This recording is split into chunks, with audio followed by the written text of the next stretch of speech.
Magandang araw mga katiits. Meron na namang bagong nakatuklas mga katiits ng treasure. Isang mangingisda dito sa amin ang nakakita ng pantyon mga katiits sa pagsisid nila sa ilalim ng tubig. So ito ginawan ko ng video para may bahagi sa inyo yung plastada, kasi ito sa aming lugar makikita talaga ito. Itong nasa drawing ko ay makikita talaga ito dito sa lugar namin. So ito ay lake, tubig ito mga katiits. So ito isla ito. Ito naman daon na kahoy at saka ito yung mangga. At dito nila nakita yung pantyon.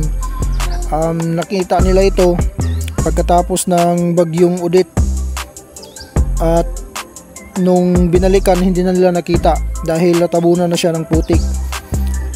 So base sa survey ko nung naglalakbay ako dito, sa isla na to meron akong nakita ditong bato na may heart yung hugis, saka may ukit na lapalapa. Yung lapalapa ay naka pointing papunta dito sa sinasabi nilang pantyon. Pero nung una ko itong nakita, nung hindi ko pa alam na mayroong pantyon na nakita nila, akala ko yung lapalapa ay palito lang na papunta doon kasi tubig na eh. So ang akala ko yung item talaga ay nandito lang sa mismong isla na to. Pero yan pala, tama pala yung lapalapa na nakaharap papunta doon ay mayroon talagang item pala doon na nasa tubig nilagay na nakapantyon, ano. Hindi ako masyadong naniniwala kasi hindi naman ako ang nakakita, pero base sa marka, itong kahoy na to ay napakaluma na to, isang daon na kahoy. At saka itong mangga ay nandito pa ang mangga ngayon. Ito ay wala na, buwal na ito, nasa tubig na ito, bumagsak. Malaking kahoy ito, kahit ngayon nandyan sa tubig yan nakikita. So kung ating tingnan ay talagang mga marka ito. Itong mangga na to ay hanggang ngayon buhay pa ito, pero napakaluma na, napakalaking mangga na yan. So kung titingnan natin, ito ay naka-triangle mga katiits. Ayan. So doon ako naniniwala na mayroong item dito, kasi nung nagdala ako ng locator na naglocate ako sa area dito sa isla na to, yung locator ay umiikot papunta doon sa tubig. So yung target ay nasa tubig, pero dahil matubig nga ay hindi na natin pinapangarap yan na atin pang pagtiyagaan, kasi nasa tubig mahirap yan. Kahit water trap nga lang pumapasok sa butas na hinuhukay natin ay nahihirapan na tayo. Ito pa kaya na nasa tubig. Pero ang kagandahan, sabi ng mangingisda, yung pantyon na nakita nila yan ay meron siyang hawakan sa gilid. Ayan o, ginawan ko ng tinga. Meron daw hawakan sa gilid. At sabi nila, mga isang dangkal na lang yung nakikita nila bago yung bagyong Odette. So nakikita pa nila yung pantyon na may isang dangkal pa na nakalitaw sa putik.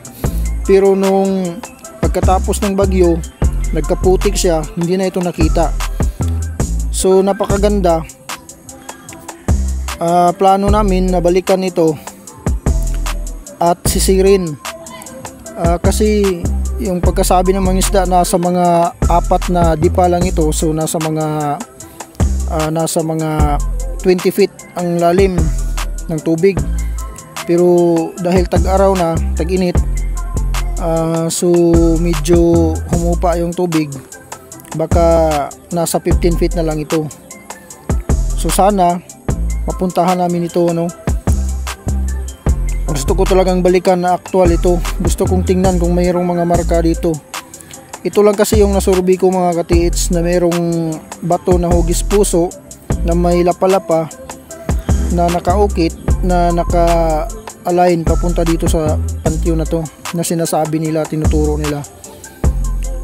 Hindi ako naniniwala noon, pero ngayon naniniwala na ako dahil sa mga marka na naiwan. Ito, makikita pa ito. Ito, nakikita ko ito pero bumagsak na, nasa ilalim na ng tubig. Malaking puno ito, nasa tubig. At ito ay nananatiling nakatayo pa ito, buhay pa ito, namumunga pa nga itong mangga na to.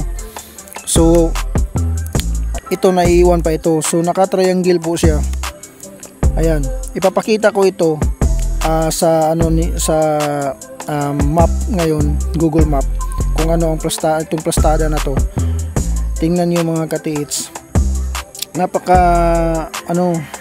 Napakahiwaga na dito nila nilagay sa tubig. Ito. Hindi na kasi nila siguro ito sa mga Hapon noon, hindi na nila ito kayang ibaon pa sa lupa dahil siguro giyera na, wala na silang panahon, kaya nilaglag na lang nila dito sa tubig. Kasi noon kasi sabi ng mga matatanda, hindi pa malalim ang tubig dito sa lake. Minsan kinakabayo pa ito. Hindi pa talaga siya malalim, nasa taga tuhod lang yung tubig dito noon. So may posibilidad talaga na nilagay na lang nila ito sa tubig na hindi makikita.